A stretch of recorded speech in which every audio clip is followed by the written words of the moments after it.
Salute to those who conquer themselves. People often say we overthink, but let me ask you, if you were really overthinking, you would have written dozens of books by now. Let's take 20 seconds to understand this clearly. Thoughting versus thinking. According to college dictionaries, thoughting is when your mind keeps spinning in circles, one thought after another, mixed with emotions that pull your attention away. But thinking is different. In thinking, you take one thought or piece of information, you analyze it using logic, and then move to the next. Step by step, logic leads to clarity and decisions. Thinking is a skill, and it takes real mental energy. If we were truly overthinking, we'd be poets, authors, and philosophers by now.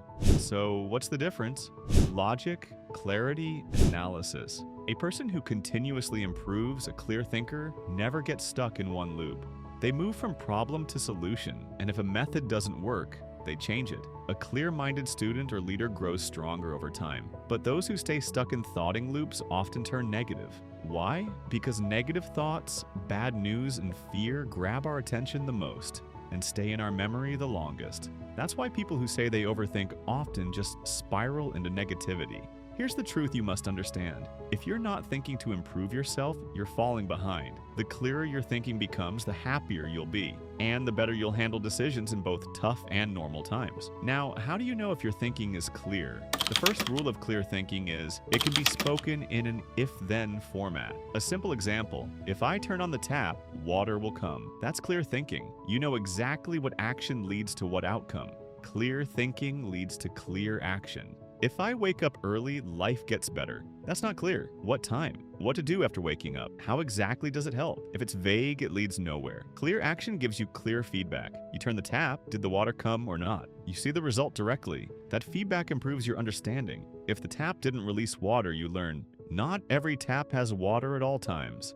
That's life wisdom. Another example of clear thinking. If I study without my phone, I can concentrate for 1 hour easily. That's a clear thought. You know the condition and the result. You try it. You get feedback. If distractions reduce, your focus improves. And if there are still some distractions, you now understand the need to practice more. You might even say, I should try studying in the library. Next, you start organizing your thoughts. If I study in the library for 3 focused hours, I'll complete 50% of my daily goals. Clear feedback proves or disproves a thought. That leads to better understanding, better problem solving, and slowly, a better life. Anyone who becomes an officer, a leader, or builds something meaningful in life must learn to organize their thoughts. To stop overthinking, the second Stoic principle is the dichotomy of control. Philosopher Epictetus said, "You only control your mind, nothing else." The moment you realize this, you feel empowered. Whenever you're surrounded by anxiety, separate your worries into 2 columns. Column 1, things 100% in my control. Column 2, things not in my control. Let's say you're worried about an upcoming exam. Write fear of not passing the exam in the center of a page. Draw a line down the middle. Now in column 1, ask what's in my full control. Your preparation, your schedule, your effort. Column 2, the exact questions, the result, what others think, unexpected issues, not in your control. Worrying about what's out of your hands kills your peace of mind, and when peace is gone, you feel powerless, which leads to more mistakes. So what do? Focus only on what you control. For example, I've wasted time. What if I can't complete my syllabus? You can't control the past, but you can use your time wisely today.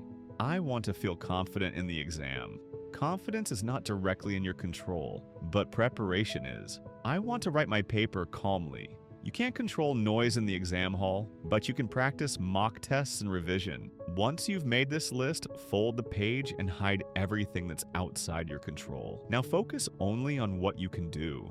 That focus, that's real power. To stop overthinking, Stoics also say, don't drown in emotions. Understand their message. Emotions aren't the problem. Failing to understand them is. Step 1, accept the emotion. You're human, not a robot. Feeling is natural. Step 2, understand the message. Fear, it's saying you're not fully prepared. Anger, reality didn't match your expectations. Jealousy, you want to do better, but don't know how yet. Step 3, solve the problem behind the message. Use logic and action. As soon as you take action, your mental state and body posture change. You regain control. In summary, thoughting versus thinking. Clear thinking needs logic, clarity, and structure. The first rule of clear thinking, if-then format equals clear action, equals clear feedback, equals deeper understanding. Use the dichotomy of control. Focus only on what's fully in your hands. And finally, understand your emotions. Accept them, analyze their message, and solve the root issue. There's a book where a boy born in poverty climbs to greatness. Along the way, he meets a wise mentor who teaches him how to multiply his success by sharpening his thinking. This is your story too. Remember, no video, app, or news is more valuable than your time.